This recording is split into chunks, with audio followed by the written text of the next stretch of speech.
আসসালামু আলাইকুম শাইখ রহমতুল্লাহ। আমাদের গ্রামে এক দিনী ভাই একজন মেয়েকে বিয়ে করার জন্য মেয়ের পরিবারের কাছে প্রস্তাব পাঠিয়েছে, কিন্তু মেয়েটির অতীতে প্রায় ৩-৪ বছর আগে নিজের কুপ্রবৃত্তির তাড়নায় ২-৩ বার অপকর্মে লিপ্ত হয়েছে।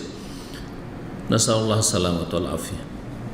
এখন সেই বোন তার এরকম জঘন্য অপরাধের জন্য খুবই লজ্জিত এবং অনুতপ্ত এবং দিনের পথে চলার ব্যাপারে আগ্রহী। এরকম মেয়েকে বিয়ে করা কি সঠিক হবে যদি আপনার রুচি হয় এবং খালেস তওবা হয়েছে এটা নিশ্চিত হইতে পারেন যে সত্যি তওবা করেছে, কারণ তওবা খুলুসিয়তের সাথে করেছে কিনা এটার প্রমাণ হচ্ছে তার আমলে অনেকটা পরিবর্তন আসে।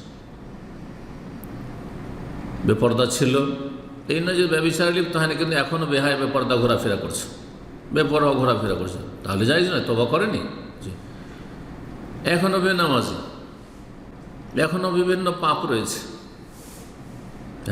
তাহলে জানতে হবে যে তওবা হয়নি। খালেস তওবা যদি প্রমাণিত হয় যে এক সময় এরকম চারিত্রিক পদস্খলন ঘটেছে, কিন্তু এখন পূর্ণ হিজাব করে, আল্লাহকে ভয় পায়, খালেস তওবা করেছে, তার ঘনিষ্ঠ কাছের লোকদের থেকে বিশ্বস্ত জানতে পারছেন, তাহলে বিয়ে করতে পারেন। কারণ আল্লাহ ফেরোজনবা জামি, আল্লাহ সব গুনাহ মাফ করতে পারেন। কিন্তু তাকে আপনার বিবাহ বন্ধনে রাখলে, জীবনসঙ্গী করে রাখলে সসম্মানে রাখতে হবে, খোঁটা দেওয়া যাবে না, আঘাত করা যাবে না। কোনো একটু কিছু হইলেই তখন তার পুরাতন দোষ ত্রুটি তুলে তাকে কষ্ট দেওয়া মোটেই জায়েজ নয়, হারাম কাজ। যদি এতটুকু মেনে চলতে পারেন তাহলে বিয়ে করতে পারেন।